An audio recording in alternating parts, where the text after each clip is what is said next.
Hello there everyone, welcome to the World of Marbles podcast, and on this episode of History and Mythology, we will talk briefly about the history of Elgin Marbles. The Elgin Marbles are more than 30 ancient stone sculptures from Greece held in the British Museum, dating back more than 2000 years. These Parthenon sculptures are also known as Elgin Marbles because they were transported to Britain in the early 1800s by Thomas Bruce, who was the 7th Earl of Elgin.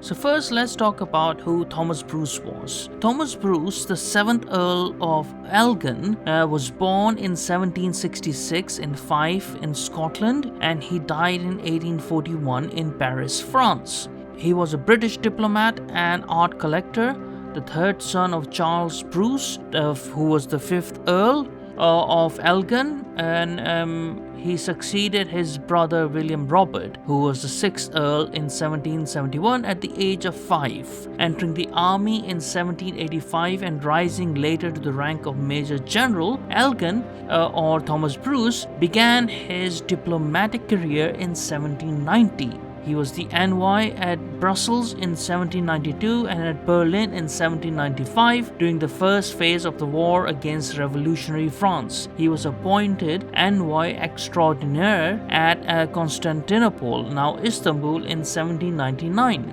retaining the post until 1803. Detained in France on his way home through the rupture of the Treaty of Amiens, Elgin did not reach England until 1806 and found his reputation under heavy attack. Though serving as a Scottish representative pair between 1790 and 1840, he took little further part in public life.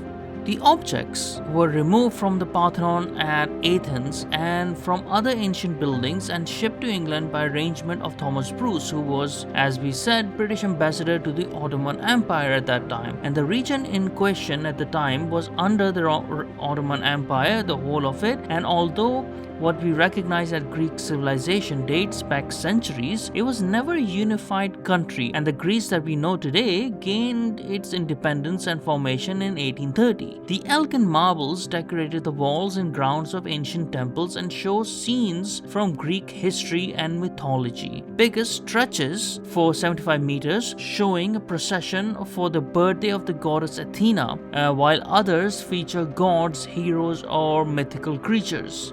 Elgin was a lover of art and antiquities. He was concerned about the damage being done to the important artworks in the temples of Greece, then under Ottoman sway, as we have already said. Fearing that they would eventually be destroyed, he asked permission to have artists measure, sketch, and copy important pieces of sculpture and architectural detail for posterity from the Ottomans, as they were the only legal authority to grant him permission. At length, the request was granted, along with the authority to take away any pieces of stone with old inscriptions or figures thereon. When Elgin's men removed the sculpture from the Parthenon, the building was in a very sorry state. From the 5th century BC to the 17th century AD, it had been in continuous use. It was built as a Greek temple, was later converted into a Christian church, and finally, with the coming of Turkish rule over Greece in the 15th century, it was turned into a mosque. Although we think of it primarily as a pagan temple, its history as church and mosque was an even longer one, and no less distinguished. It was, as one British traveller put it in the mid-17th century, the finest mosque in the world. All that changed in 1687 when, during fighting between Venetians and Turks, a Venetian cannonball hit the Parthenon Mosque. Temporarily in use as a gunpowder store, some 300 women and children were amongst those killed, and the building itself was ruined. By 1800, a small replacement mosque had been erected inside the shell, while the surviving fabric and sculpture was suffering the predictable fate of many ancient ruins. Elgin arranged for a series of shipments to take the treasures to England in 1802 till 1812, with but one mishap. HMS Mentor sank in a storm off the Greek Isles of Cythera in 1804, but the entire cargo was recovered afterwards. Elgin left the embassy in 1803 and arrived in England in 1806. The collection remained private for the next 10 years. An outcry arose over the affairs, and Elgin was assailed for rapacity, vandalism, and dishonesty in hauling the Greek treasures to London. Lord Byron and many others attacked Elgin's actions in print. However, this was very much a protest without understanding the context by people including Lord Byron, who have had a bit of a sheltering from the reality of how the outer world operated at that time. The remnants of such virtue signaling can be witnessed in modern times as well. I will read a fragment from The Curse of Minerva written by Lord Byron, which apparently was never meant to be published but was published to illustrate this fact.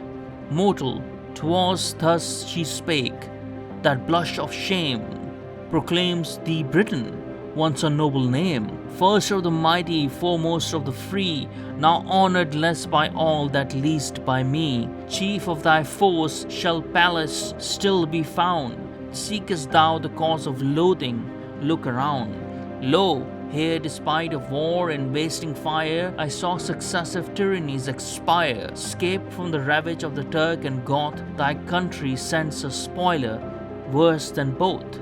Survey this vacant, violated fane, recount the relics torn that yet remain. These Cecrops placed, these Pericles adorned, that Adrian reared, when drooping science mourned. What more I owe, let gratitude attest. No Alaric and Elgin did the rest. They all may learn from whence the plunder came. The insulted wall sustains his hated name. So as mentioned before, these important pieces of Athenian history did not really escape the occupiers' wrath, as Lord Byron puts it, that it escaped the wrath and ravage of the Turks and Goths. It did not. Or the indifference of the people around over there, the Greek people around over there. They were being set upon, and people of that area as well were reusing the portions, the stones from the Parthenon to make their houses and whatnot as well. And had it not been for Lord Elgin, there probably won't have been anything left of them apart from a distant memory. There were even Muslims around at that time, the Turkish Muslims, who thought of these, not just the Parthenon sculptures, but the other sculptures as well, as demonic, so they would go over there to stone them. But anyways, a select committee of parliament was established to examine the sculpture and possibility of acquiring it for Britain. In 1810, Elgin published a defense of his actions that silenced most of his detractors. The final shipment of the Elgin Marbles reached London in 1812, and in 1816 the entire collection was acquired from Elgin by the Crown for the sum of £35,000, about half of Elgin's cost, where they are displayed now in the British Museum. The Greek government has been requesting its return so that it can be held in their museums. This is a matter of open debate between historians, archaeologists, and politicians. And no matter which way it is decided, I'm sure it will remain a topic of debate for some time to come.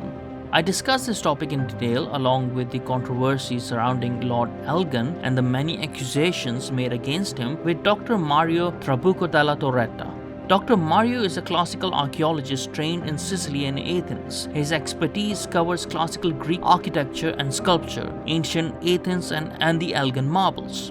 So in my next episode of Reflections and Reactions that will follow on from this episode of History and Mythology, where we have had a brief look and to understand the context a little bit of the Elgin Marbles, we will have this conversation with Dr. Mario, and he will explain these things in detail with us according to his expertise. So thank you for listening, and I'll catch you next time.